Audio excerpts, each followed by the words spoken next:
to create experiences, to create the experience that people treasure for years to come and will make them come back. I mean, when I joined Minor Hotels, we just had about 15, 16 hotels. Now we have going close to 180 hotels, and in about another 3-4 years' time we will have 250 hotels. Probably even a lot more. I mean, you know, everybody can see the latest acquisitions that is on the cards. No, for us at Minor, one thing, I mean, our premium, our main brand, how Minor all started was with Anantara. And Anantara was always dear to our heart because we wanted to create something special, all about with our guest in mind, you know, to create experiences, to create the experience that people treasure for years to come and will make them come back, and to connect them with whichever country, whichever destination you go to. And that's really what we want to achieve for Anantara, because we don't see ourselves as Minor, we see ourselves dedicated to our brands. And each brand is really fundamentally different. For this part of the world, I mean, my God, we have 13 operating hotels, we have 13 more on the pipeline.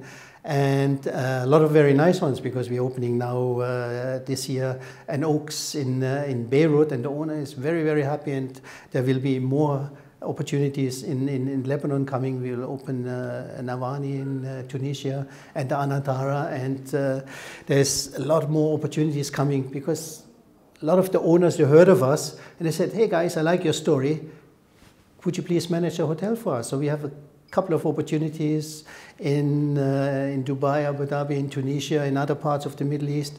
So we just signed in Sharjah a very, very nice resort which will be coming up.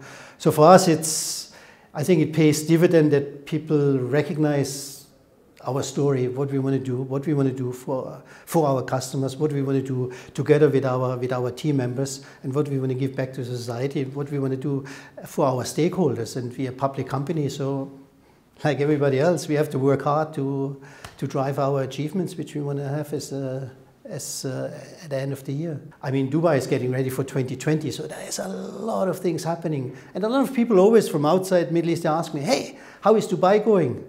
I said, fantastic. Dubai itself, Dubai is growing at a very, very steady rate. I said, one of the costs of growing at a very steady rate is how is the supply and demand curve going, right? And this is something everybody has to get used to it. But I always say, even with all the new supplies coming in, every hotel expert in Dubai, every owner, we're still getting fantastic returns, same or more than other parts of the world. The only thing we have to, as hoteliers, we have to start learning and start getting used to is how do we do more with less? Because as the supply and demand curve becomes more competitive, you know, in Dubai we were always used to having a lot of our team members taking care of our guests. And now when the costs starting to bite, or your ADR, your average rate is going down, and you have challenges with occupancy, which in Dubai we don't have because the occupancy is still on a rise. But as soon as your average daily rate and your earnings starting to get squeezed, we have to learn and give our team members the tools and the training how we can do more with less. Because one thing we can never afford, that the customers get a lower service, that they will not buy. And I think that's a challenge, but that's something for us hoteliers to drive it, and we have to get used to that.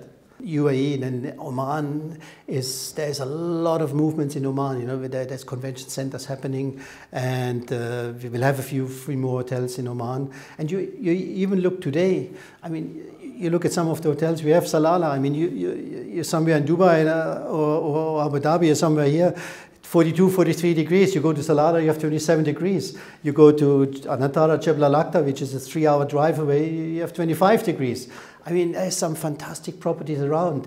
And that's why we strongly believe there's more opportunities in certain areas of this area. And, you know, Saudi Arabia, there will be a lot of movements. They just announced they will opening up new historical sites and all that, and we already have the fingers in the pie there. So you have to be active in order to, you know, to drive your business, and that's, I think we are.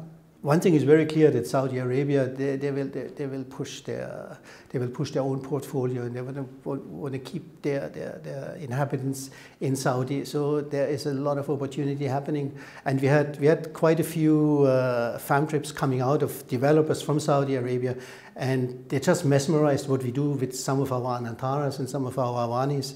And so we're already in contact with them to help them to develop certain areas of their hospitality retail.